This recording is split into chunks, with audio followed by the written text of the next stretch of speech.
I said her growling was cute. Now she growls every time I enter a room, the cargo bay of the human ship.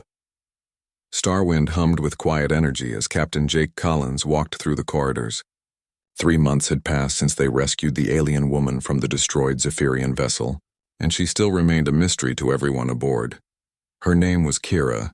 At least that was what the translation software made of the growling sound she used to identify herself. She stood nearly 7 feet tall with midnight blue skin that seemed to shimmer under the ship lights. Sharp silver markings ran along her arms and face like natural tattoos. Her eyes glowed amber in the dark, and when she was angry or surprised, a low rumbling sound came from deep in her chest. The first time Jake heard that growl, he made a mistake that would change everything.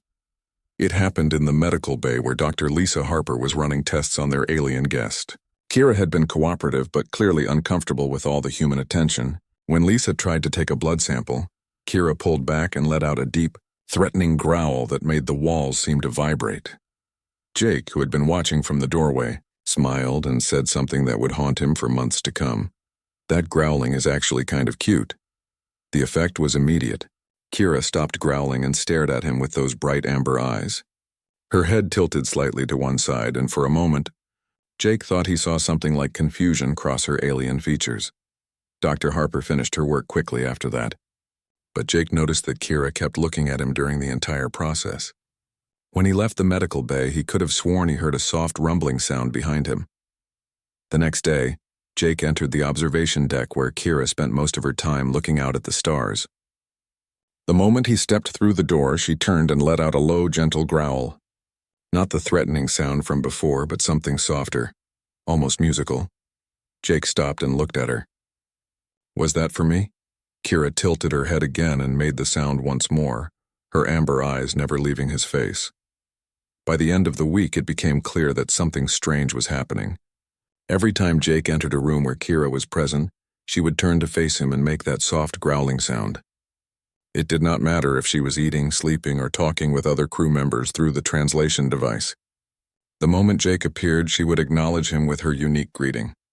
The crew began to notice. Lieutenant Amy Rodriguez was the first to make a joke about it during dinner in the mess hall. "I think your alien girlfriend has it bad for you, Captain." Jake nearly choked on his food. "She is not my girlfriend, and I have no idea why she keeps doing that." But the truth was more complicated than Jake wanted to admit. Each time Kira growled at him, he felt something strange in his chest. The sound was not threatening or scary. It was warm and welcoming, like she was happy to see him. Dr. Harper had her own theory. Maybe in her culture, growling is a form of greeting or acknowledgement. "You said it was cute, so perhaps she thinks you want to hear it." "But why only me?" Jake asked. "She does not growl at anyone else. That is what makes it interesting." As weeks passed, Jake found himself looking forward to those moments when he would enter a room and hear Kira's greeting growl. It became a routine that brought him comfort during the long journey through space. He started visiting the observation deck more often, always receiving the same warm welcome. One evening, Jake found Kira in the ship library, looking at human books with pictures. She could not read English yet, but she seemed fascinated by the images. When she saw him, she made her usual sound, but this time it was different. Longer, with more complexity to it. Jake sat down across from her. "You know, I never thanked you properly for what you did during that asteroid storm last week. During the dangerous passage through an asteroid field, Kira had used her knowledge of Zephyrian technology to help repair their damaged shields. Her quick thinking had saved the entire ship." Kira looked at him and made a series of soft growling sounds. The translation device on the table picked up some of it. "Happy to help friends" appeared on the screen. "Friends," Jake repeated. "Is that what we are?" Kira nodded and made another sound. This time the translator showed, "Jake, good human." Something warm spread through Jake's chest. "Kira, good Zephyrian." She made a sound that Jake was starting to recognize as laughter among her people. It was like a purring growl, gentle and rhythmic. From that day forward, their relationship deepened. Jake learned that Kira's growls had many different meanings. The soft one she used when he entered a room meant she was glad to see him. A slightly higher pitch meant she wanted his attention. A very quiet growl meant she was thinking about something important. Dr. Harper made an interesting discovery during her research. According to what I have learned about Zephyrian culture from Kira's data files, growling is indeed a form of communication. But the way she growls at you is very specific.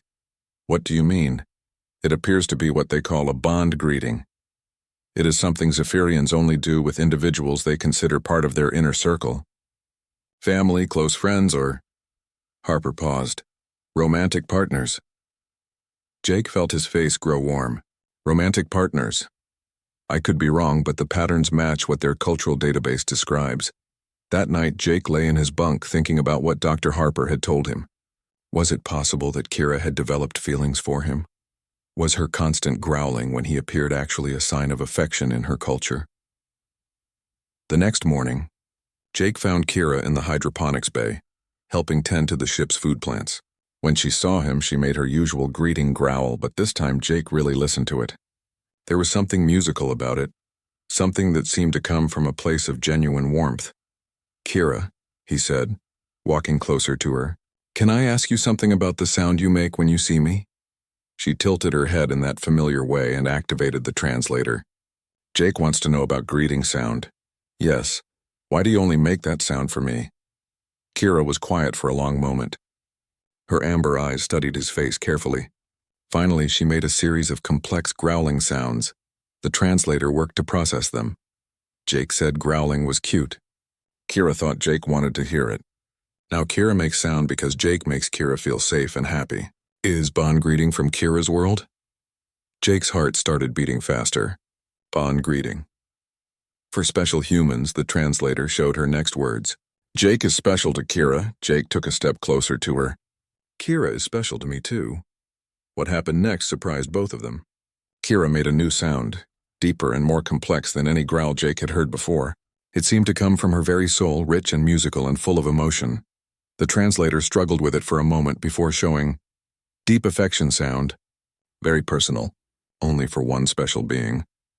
Jake realized that his simple comment about her growling being cute had started something neither of them expected. What began as a misunderstanding had grown into something real and meaningful. I understand now, Jake said softly, and I think your growling really is the most wonderful sound I've ever heard.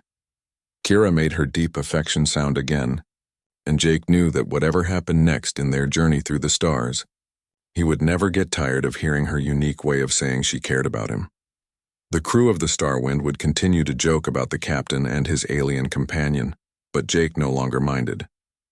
Every time he entered a room and heard Kira's greeting growl, he was reminded that sometimes the best things in life come from the most unexpected misunderstandings.